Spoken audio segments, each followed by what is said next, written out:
Vamos a retomar. Ahora venía caminando ¿eh? Y venía pensando, bueno, ¿y si todo esto que estoy contando aquí es mentira? ¿Qué pasaría? Es decir, ¿cómo reaccionaría un empirista radical o un meditador soleado al hecho de que todo este rollo de la mente extendida, y ahora voy a desarrollar un poquito más, es bullshit, como dicen en Inglaterra, es mentira?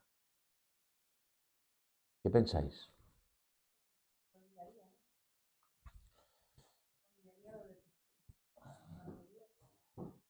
Un empirista radical diría, bueno, esta explicación que das tú de la mente, de si el cerebro está dentro de la mente o la mente está dentro del cerebro, es mente, es una explicación más, es lenguaje. ¿Vale? Los budistas, Nagarjuna, que es el budista que yo más he estudiado, tiene un libro que se llama Abandono de la discusión, Vigraha Vivartani, es decir, abandonar la discusión. ¿Qué es abandonar la discusión? No aferrarse a las ideas que uno tiene. ¿Vale? Contemplar esas ideas que uno tiene como si fueran ideas de otro. Vigraha Vivartani.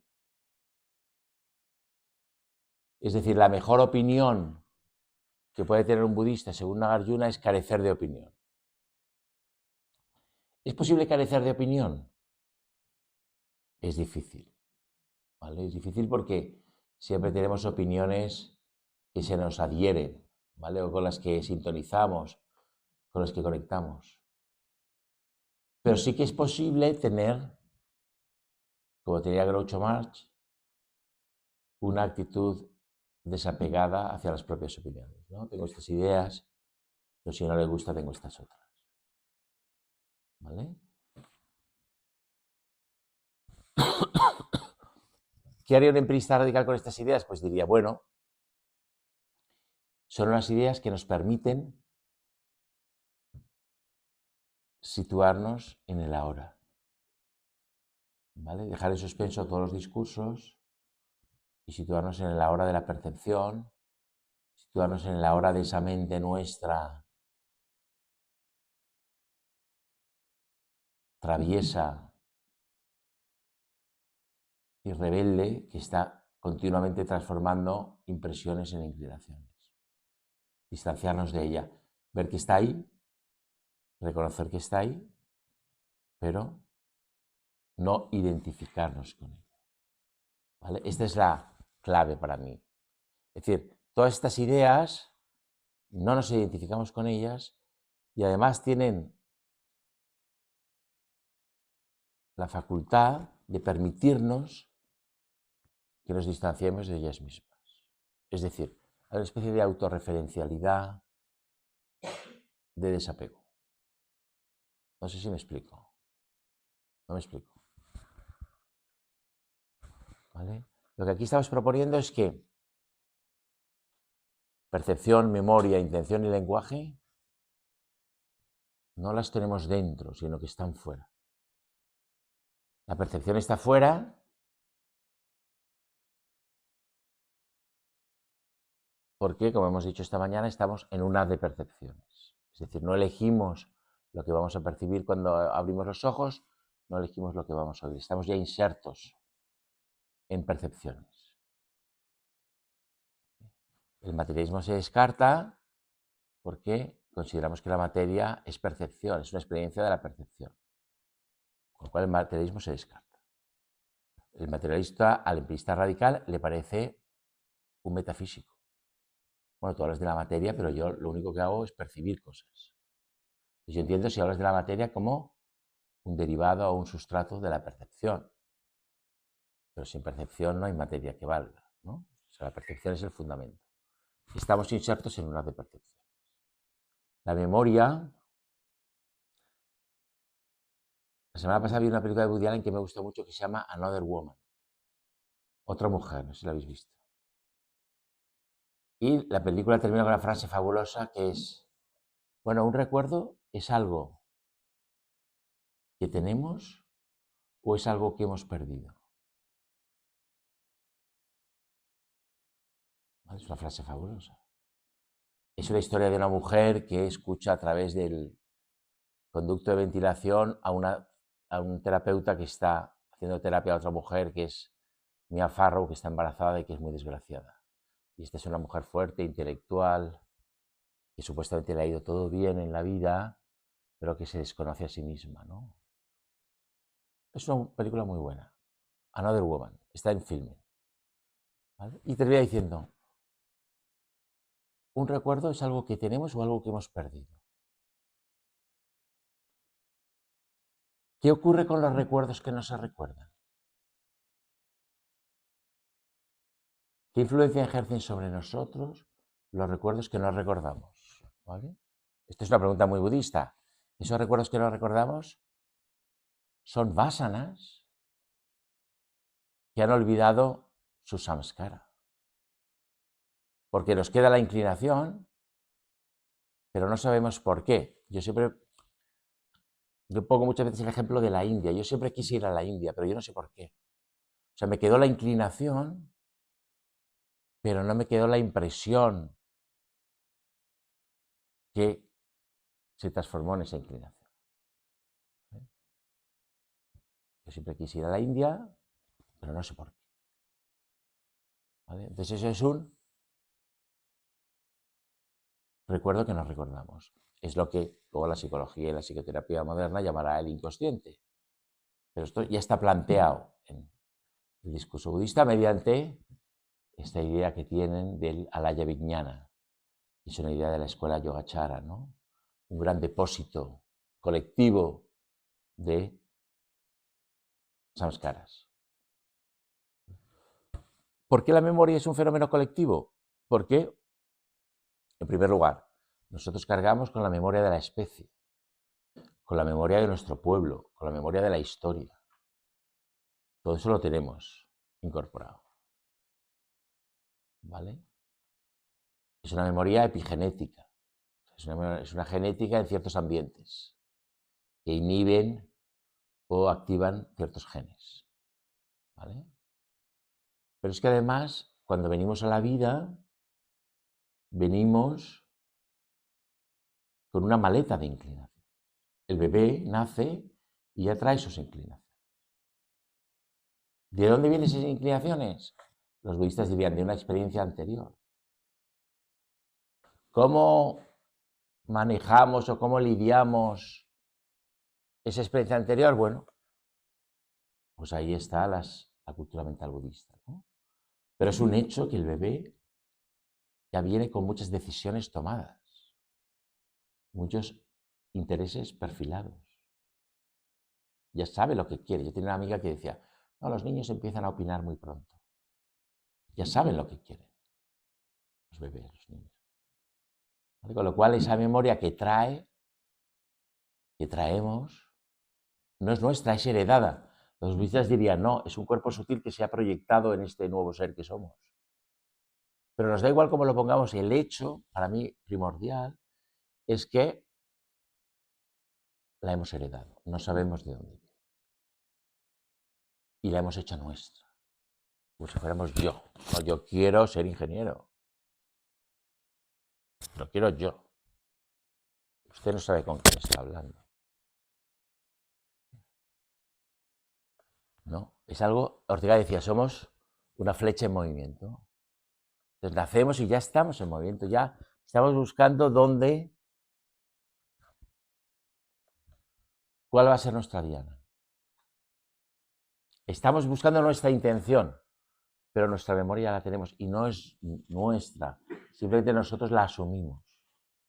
¿Vale? Yo cuando hablo de la mente del mundo, como no tenemos pizarra, lo voy a hacer aquí, os lo enseño, ¿vale? Dibujo un río, que es el samsara, sería un río circular. ¿Vale? Un río que son ondas, ¿no? ¿Vale? Pero el yo, la mente, es agua de ese río. Es también como el río, es agua. Simplemente son los diferentes yoes, los ahamkaras, son pequeños remolinos dentro de ese río de agua. La gente que es muy obtusa y que es muy poco abierta es casi un punto, un remolino muy cerrado.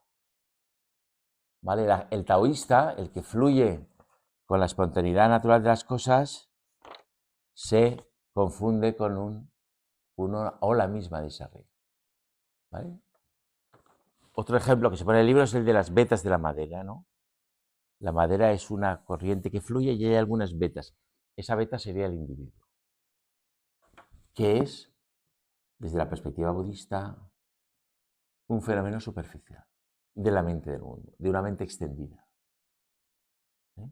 Es decir, la percepción, estamos insertos en una de percepciones, la memoria, estamos insertos en una memoria muy antigua que nosotros heredamos, las intenciones vienen configuradas por esa memoria que hemos hecho nuestra, y el lenguaje, quizá lo más obvio, es un lenguaje compartido al que llegamos, ¿no? Sloterdijk, el filósofo alemán, decía, tomando una frase de Heidegger, decía, venir al mundo, venir al lenguaje. Venimos al lenguaje. Venimos, en nuestro caso, al castellano. ¿Y qué es el castellano? Pues una historia muy antigua de valores, de acontecimientos, de episodios, de heridas, de traumas. Eso es una lengua que hacemos nuestra. Y que los poetas, con su actividad poética, ensanchan. Y que los científicos, con su actividad conceptual, acartonan. Hacen de esa lengua, que en principio es versátil y está abierta a la mente del mundo, algo rígido. Algo que significa una cosa muy específica. Para que no haya confusiones, para que no haya ambigüedades. Eso es lo que hace un laboratorio. ¿Vale? Hace lenguajes. Lenguajes no poéticos, lenguajes literales. ¿Vale? Frente a esa idea de Nietzsche del conocimiento como ejército móvil de metáforas, la idea de la literalidad de la ciencia. La ciencia no puede hablar metafóricamente, la ciencia tiene que hablar literalmente, porque es conocimiento. Y ahora se entiende muy bien esa frase de Foucault, de Michel Foucault, que dice, el conocimiento no está hecho para comprender, el conocimiento está hecho para zanjar, para acotar. Esto es ciencia. Esto de aquí ya no es ciencia. Esa utilización del lenguaje para acotar es lo que hacen las ciencias, las diferentes ciencias.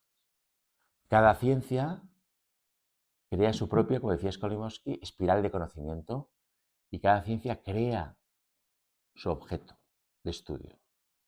La física crea la partícula, la química crea la molécula, la biología crea la célula. Se habla mucho de conocimiento científico interdisciplinar, pero en realidad las ciencias no pueden dialogar entre ellas porque no hay traducción. Porque una célula no se puede traducir a átomos. No se puede reducir a átomos. Una célula no está hecha de átomos. ¿Por qué? Yo creo que hay gente peleando con la siesta. ¿Vale? Es una hora difícil, hay que luchar. ¿Vale?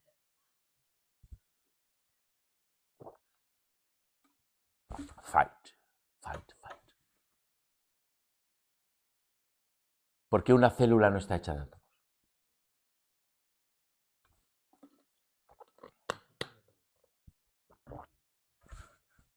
¿Por qué esto que se cuenta en las escuelas de un mundo hecho de partículas, las partículas hacen los átomos hacen las moléculas hacen las células?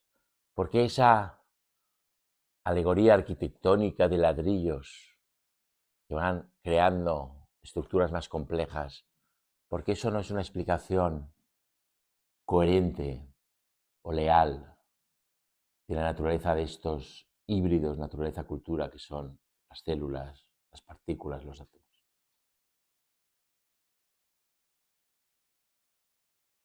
está la relación entre ellas, los átomos. Una célula no es la suma de todos los átomos, que hay más cosas. Bueno, eso sería el principio de emergencia, pero eso es otra cuestión. Esto va más profundo todavía. Es decir, ¿por qué una célula no está hecha de átomos? A pesar de que en el colegio nos dicen que sí. ¿Vale?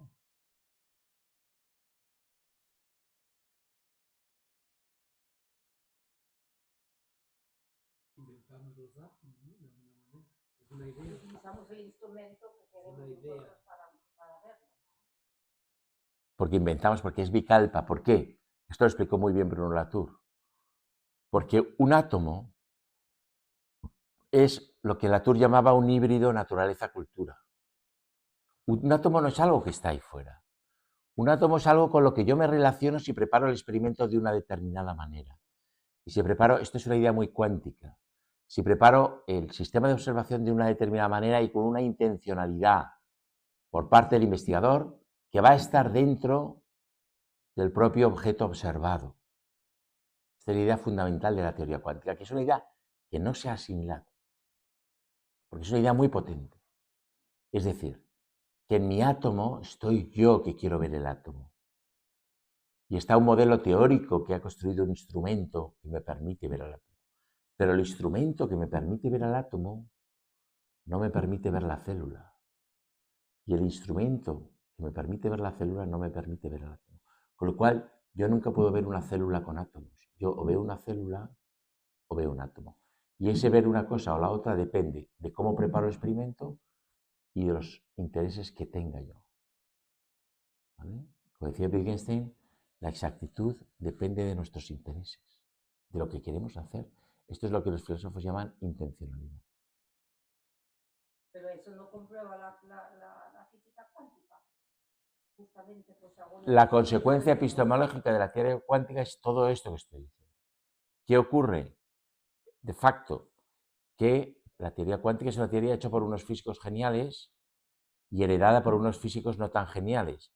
Y los físicos no tan geniales, o los físicos en general, son newtonianos, están educados en la física de Newton. Es una física que postula que hay un mundo ahí fuera. Einstein mismo, que era un hombre con una gran imaginación y con una gran inteligencia y una gran creatividad, no aceptaba esta consecuencia epistemológica de la teoría cuántica. No aceptaba que no hubiera un mundo ahí fuera que sigue su marcha al margen de nosotros que lo observamos. Por eso se enfrentó a Niels Bohr. Y nos resulta difícil, pero un átomo no es algo que está ahí fuera. No es naturaleza. El materialista diría, un átomo es naturaleza. Y ya, al margen de cómo yo viva, el átomo está ahí. Un cuento diría, no, un átomo es una creación de tu actividad cognitiva, científica, en este caso de física de partículas. Y en lengua, Wittgenstein lo dice también, el significado del lenguaje es un uso, no es lo mismo. Exacto. ¿Vale? Pero aquí es más profundo todavía porque es la intencionalidad del investigador, lo que intenta hacer. El idealista diría, no, un átomo es todo bicalpa, es todo imaginación, es todo mente. Pero Latour dice, no, no es ni lo que dice el idealista ni lo que dice el materialista. Es un híbrido naturaleza-cultura. Es una entidad híbrida. Es como estos seres mitológicos que tienen cuerpo de caballo y cabeza de león. ¿Cómo se llaman esos seres?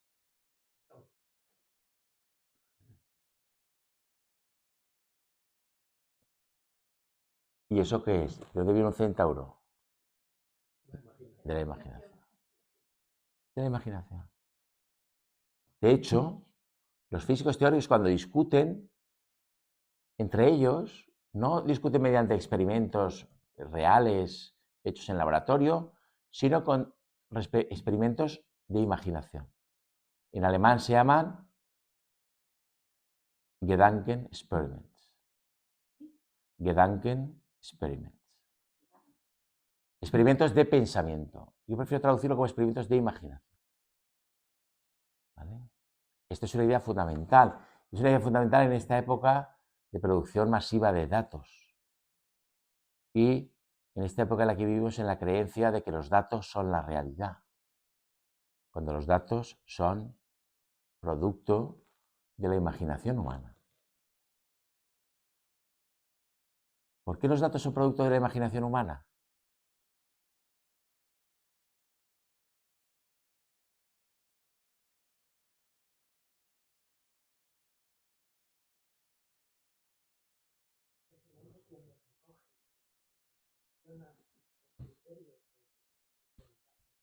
Ya, pero eso es una selección de datos. Ahí está la mano del hombre o de la mujer. Pero, ¿qué necesito para tener un dato?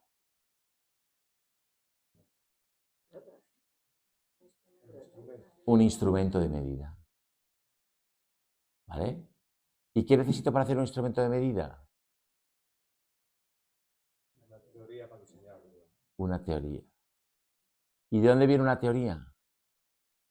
De la imaginación de un genio, de la ciencia. El genio que hace la primera formulación de la mecánica de fluidos hace una teoría y con esa teoría se hace un barómetro. Con eso. Esto lo hablamos aquí, yo creo, ya, ¿no? Es una idea muy poderosa. De forma que los datos son los nietos de la imaginación humana. No es la imaginación de una máquina ni la imaginación... No, es una imaginación humana. Con una intencionalidad y unos intereses humanos.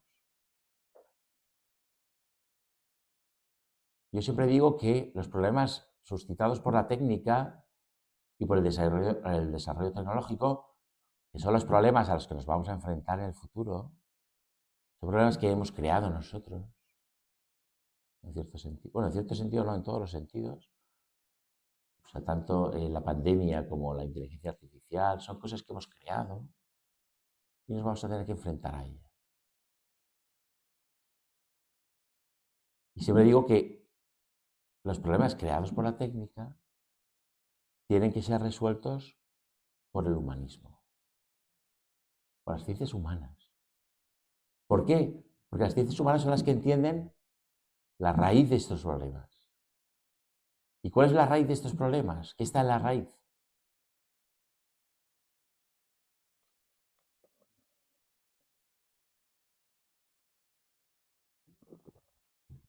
Sí, pero algo más básico.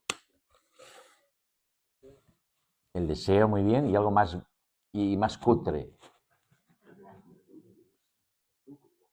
El lucro, las pasiones humanas, las pasiones más bajas, las pasiones de dominación, el negocio, la codicia, greed, la codicia humana. ¿Por qué se manipuló el virus en Wuhan, el laboratorio de Wuhan? Para hacer armas biológicas. ¿Por qué hacen estos cacharros tremendos para desencriptar códigos de seguridad de los bancos, el ordenador cuántico? Es decir, detrás de todo esto, ahora lo vemos con Trump y Musk, son dos teleñecos. ¿Por qué son dos teleñecos? Pues son dos muñecos que están absolutamente a merced de sus pasiones. Y son pasiones bajas, son pasiones de dominación. Los dos tienen mucho dinero ya. ¿Qué quieren? Más juguetitos, ¿no? Cuando vas a un barco de un millonario tal, ya el barco fondea y empiezan a sacar los juguetitos. Hay de muchos tipos. Motos de agua, lanchitas, parapente, juguetitos. ¿Pero qué quieren? ¿Quieren bien para el mundo? No lo saben. Pero están dominados por esa pasión, esa voluntad de poder que diría Nietzsche. Esa voluntad de dominación.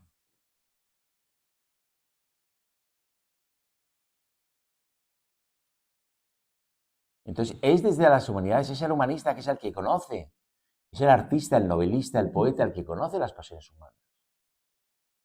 No el ingeniero. El ingeniero es un peón al servicio del capital o del empresario o del dirigente. El ingeniero le dice al dirigente, bueno, ¿qué quieres que haga? Quiero hacer esto, pues yo te lo hago. Pero es una pieza más de un engranaje, ¿no?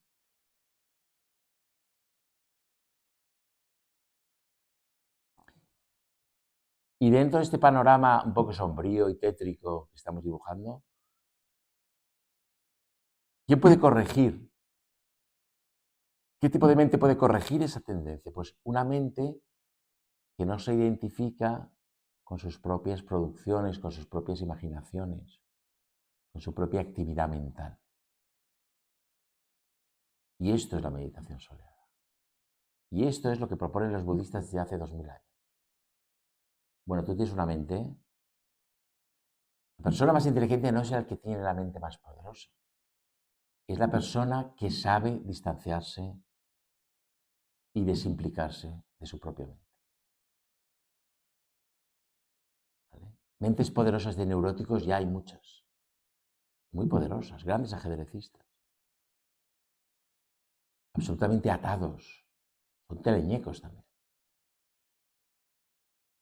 Como Trump y como más, teleñecos. Atados a su mente. Son gente encadenada, son prometeos encadenados. Atados a esa historia que tienen detrás. Es lo más alejado de la mente liberal.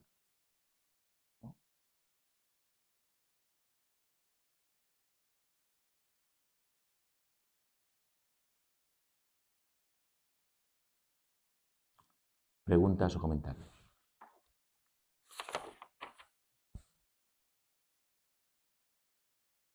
¿Actúa intención la hizo fuera de impresión?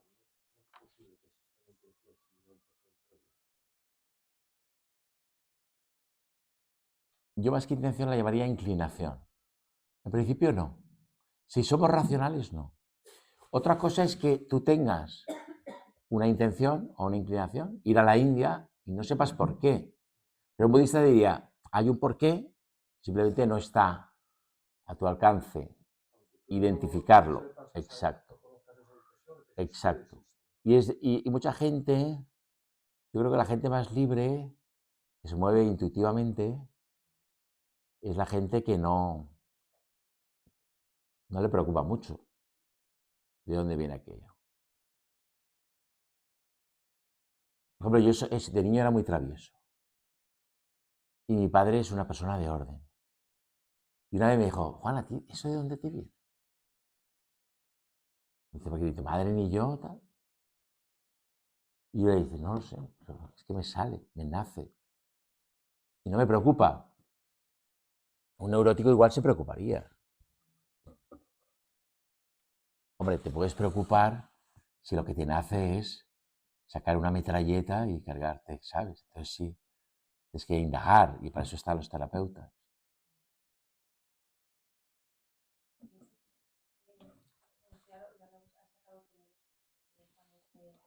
Indagas sobre antes de olvidar Mm. olvidarlo anterior, es conveniente recorrerlo para conocerlo, en el caso de un trauma, ¿no? Un trauma porque has pasado una vivencia que está ahí, incluso has olvidado y que puede Mm. que no sé si el inconsciente es una forma menos adecuada de llamar la No, no porque el inconsciente, bueno, tal y como se entiende el inconsciente en un sentido moderno, esto es una serie de recuerdos olvidados, más o menos traumáticos. O sea, de impresiones que han quedado borradas la señal. La conciencia original es una conciencia pura que está vacía. Esto es muy importante, está vacía de inclinaciones. Y está vacía, no hay samskaras. Ellos dirían, en el Samkhya dirían, no hay gunas, no hay cualidades, no tiene cualidades. El mundo es esencialmente cualitativo. Eso lo sabe el poeta y lo sabe el humanista, lo sabe el artista, el ingeniero no, el ingeniero piensa que el mundo es cuantitativo, y ahí las matemáticas. Pero el mundo es cualidad. Pero debajo de esa cualidad hay una conciencia vacía, sin contenido, pura. Y, según aquellos que la han experimentado, dichosa. Este es el gran optimismo. Yo no lo sé. Pero según los textos y según los santos, esa conciencia pura, Sat, Chit, Ananda. Sat significa existente, Chit significa conciencia y Ananda significa alegría, dicha, felicidad. Felicidad me gusta menos. Que cuando soñamos, dice que si el material de los sueños es el inconsciente, realmente cuando no es un sueño profundo, Bueno, hay dos tipos de sueños. Está el sueño con representaciones, que ahí sí que está activo una memoria que no es accesible a nuestro ego, a nuestro yo diurno. Me gusta esta expresión del yo diurno, porque esto es una expresión ya muy gastada.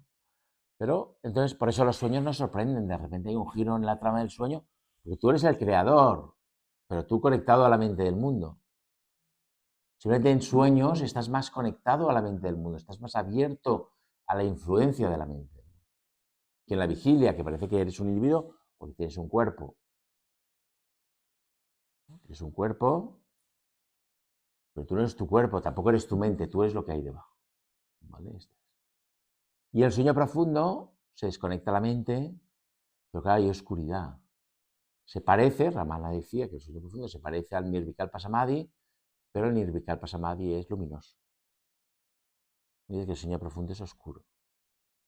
oscuro porque no se conoce, o oscuro porque es tenebroso. Mi sensación es que es oscuro. Y es muy dichoso porque realmente es muy renovador. Yo hay veces, en la siesta sobre todo, que caigo muy profundo. Y luego me levanto de mal humor. Porque has estado tan bien que dices, ya. Y ahora volver a reengancharse a la mente, a la Hamkara, al yo diurno. Parece que Ramana cuando era niño se quedaba dormido profundamente y los amigos le daban palizas y le pegaban y el otro no se despertaba. Y era, creo que era fuerte, o sea que él podía... Bueno.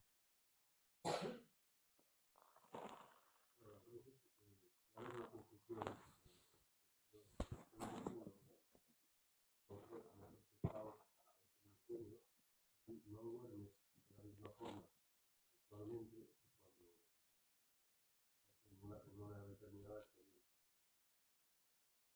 No, claro, no sé, yo si a Mahoma le dedicaría unas cabellas despierto dormido, ¿no?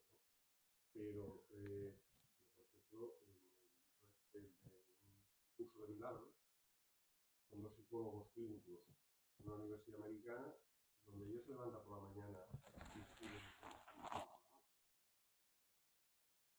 Quiero decir que yo creo que una cosa es el sueño que yo llamo normal o normal y otros estados que son de sueño también. Que estás en Sí, sueño, que estás un poco, igual que estás un poco en el duermevela, es lo que hace la imaginación activa de Jung. una especie de vigilia.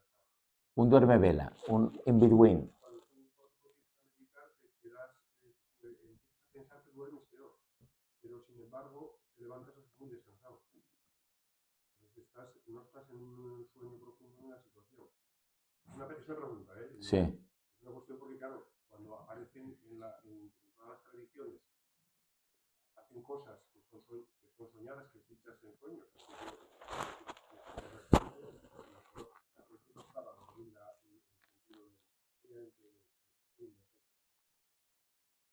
¿Cuál es la tesis fundamental se puede resumir, del curso de milagros? La idea fundamental de ese libro, que a mucha gente le impresiona mucho. No te puedo decir porque estoy empezando, pero sí que es un libro muy respetado. La idea fundamental, yo todavía estoy haciéndolo por el principio.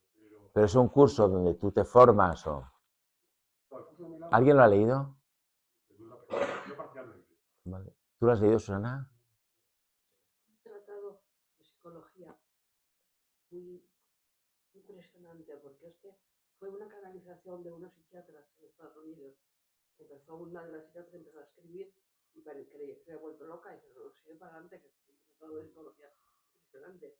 O sea, es un poco la escritura automática de André Breton. Va llevándote. La traducía no, yo sé, lo que yo sé es lo que trae el libro, vamos, en el prefacio, lo explico al principio. Lo que trae el libro, a mí me llevó a leerlo un día, investigación empecé a leer gente que sí que me merecía respeto, pero leía. Entonces, claro, cuando son dos... El libro ha sido un gran éxito, ¿no? ¿De ventas o no? Ladrillo, que cuando lo coges, nosotros que venimos de la tradición judio-cristiana te pega un susto y dices tú, Espíritu Santo, la Santísima Trinidad, uy, adiós, adiós. Pero empiezas a destriparlo. Porque habla con ese lenguaje cristiano. Hombre, con ese lenguaje, pero luego es que hay una parte, son lecciones, que te va metiendo, como si dijésemos que te va enseñando que esto es una manifestación de una interpretación tuya al mundo.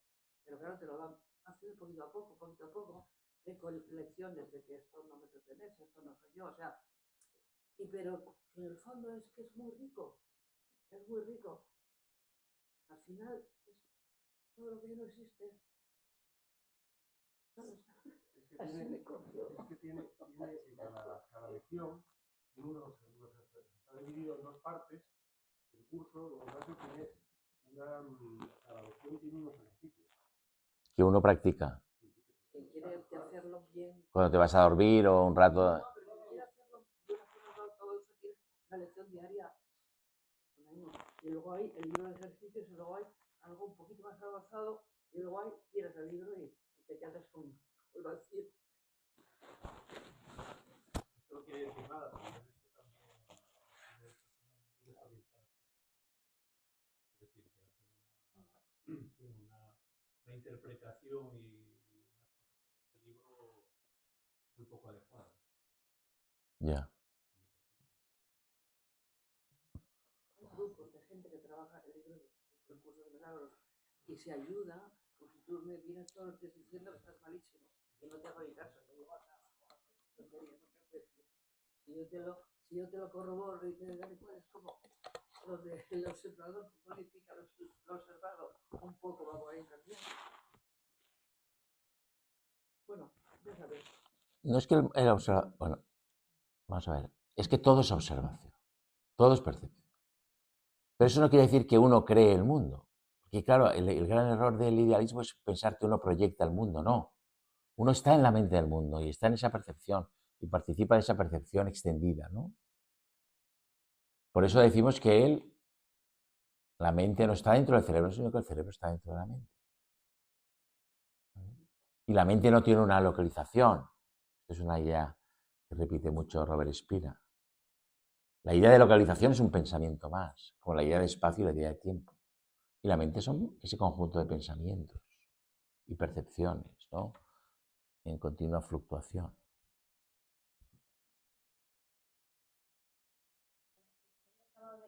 Sí. Los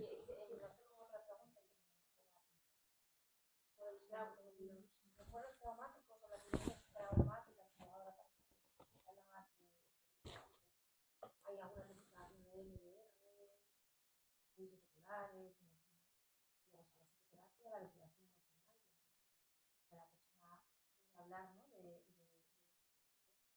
Se identifica, ¿no? Le ayudas a identificarlo. Si llegáramos a ese punto en el que olvidamos, ¿no? Como decías, Manuel, hay aquí. Perdona, he visto que se iba afuera.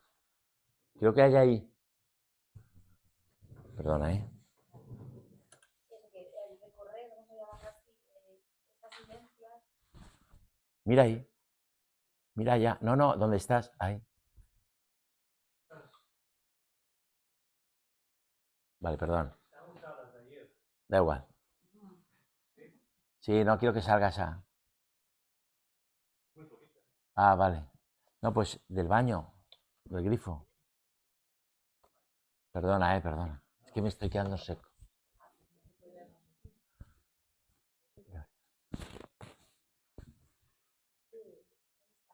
Vuelve a empezar. Empezamos todos. Plantear un poco esta idea de lo que habías planteado de olvidar, ¿no? De salir de olvidar. Y luego ya el universo. El empirismo radical, déjame que diga esta idea que es muy importante, es olvídate de todo. ¿Qué hacemos ahora? Todo empieza hoy, ahora. ¿Vale? Olvídate de las genealogías. Al empirismo radical no le interesa el neolítico, ni cómo hemos llegado a ser humanos, nos da igual. ¿Qué hay que hacer? Esto es muy budista. es la hora, pero es también ayudar, es compasión. O sea, es discernimiento, es prajna, pero es compasión. Hay que ayudar, hay que erradicar el sufrimiento. Olvídate. La gente que está siempre con su rollo, todos tenemos un amigo pesado que te cuenta su divorcio, siempre que se emborracha, ¿no? Pues esto es olvídate. Sí, camina, ¿no? O sea, Claro. o ponlo en pausa, ¿no? Pero en cualquier caso, los psicoterapeutas muchas veces hacen esto, ¿no? Entonces, psicólogos, psiquiatras, los que hacen psicoterapia, es como, cuéntame, ¿no? O sea, porque es como que estás enganchado, hay un recuerdo, que tú, a veces cuando lo cuentas, y lo cuentas de manera acompañada, a veces es como se libera. A veces algunas personas lo expresan así. Con lo cual ese olvido brutal, que sería lo de, venga, hasta luego, Lucas, y ponte las pilas ahora, ¿no? Hacer un recorrido anterior pues está bien, o sea, ni bien ni mal, quiero decir, está adecuado, es una forma más de hacer el pause. Sí. ¿Me estás preguntando? Sí, lo estoy planteando. Claro. Vamos a hablar de los tramos, no retraumatizar, pero hablar de los tramos, hablar Claro. o de algo que te molesta, que te está obsesionando, que te molesta, ¿no? A ver, Claro. no te lo escupes. Claro. Yo creo que no, pero es mi opinión personal. Y es la opinión de una psique concreta, que está en la mente del mundo, pero que tiene ciertas cualidades, características. Es decir, todas nuestras mentes están en la mente del mundo, pero tienen ciertas peculiaridades. Son el gusanito ese que está en el agua, que tiene una forma u otra. Entonces, desde este gusanito que soy yo diría que no. Yo sería más como Ramana, sería, bueno, vamos para adelante, olvídate de lo que ha pasado. Todo empieza ahora. Eso no quiere decir que haya gente, mentes que están tan enroscadas y tan vueltas sobre sí mismas que necesiten ese repasar lo que ha ocurrido. Yo, por ejemplo, olvido con mucha facilidad lo que no me interesa. El autor, esto es una definición maravillosa que yo, no la he hecho yo, pero un poco sí, pero decía, el autor, el escritor, es aquel ser que tiene una gran capacidad para recordar cosas que ha leído y, al ponerlas por escrito, olvidar las que las ha leído. ¿Vale? Entonces uno va absorbiendo y luego pone escribiendo y ya olvidas que lo leíste y te lo haces tuyo. Eso es un autor. ¿Vale? Que es lo que decía Eugenio II, de que todo lo que no es tradición es plagio, ¿no? Vale. Nietzsche, que es uno de los filósofos más creativos que hay, copiaba sin parar. Esto me lo ha dicho el gran experto en Nietzsche que hay en la Universidad de Valencia, que es Jesús Conill, que es un señor que lleva 50 años estudiando a Nietzsche. Nietzsche lo copiaba todo de una manera. Y pocos, los que habéis leído filosofía, sabéis que pocos escritores son tan creativos como Nietzsche. Ortega copiaba sin parar. Y no escondía las fuentes, porque yo copio también, pero yo no escondo las fuentes. O sea, en mi texto en algún momento aparecerá la pista de si alguien me quiere denunciar, tiene que seguir esa pista. Por plagio. La denuncia por plagio siempre es una venganza literaria. Entonces, si te denuncia por plagio es que ya has llegado al éxito. Es como un amigo mío que dice, si pagas muchos impuestos, es que te va bien, o sea, no te quejes. Pues la denuncia por plagio es igual. Es que ya eres premio Príncipe de Asturias y entonces otro ha dicho, no, este copió esto de aquí. ¿Vale? Entonces, no es así que debido a la invasión algorítmica, como lo llamas, lo descubrimos enseguida cuando alguien copia algo de alguien. sí, no. Sí, no. Pero bueno, sí. Bueno, nosotros los profesores tenemos, yo porque hago exámenes orales, pero los que hacen escritos tienen software para tú pones el archivo y te dice, tanto copiado. Fijaros que la invasión algorítmica, que son los grandes plagiadores, son a su vez los que te venden el descubrimiento del plagio. ¿Vale? Esto es como los grandes virólogos que hacen el virus. Es tremendo. Es maquiavélico, es... Bueno.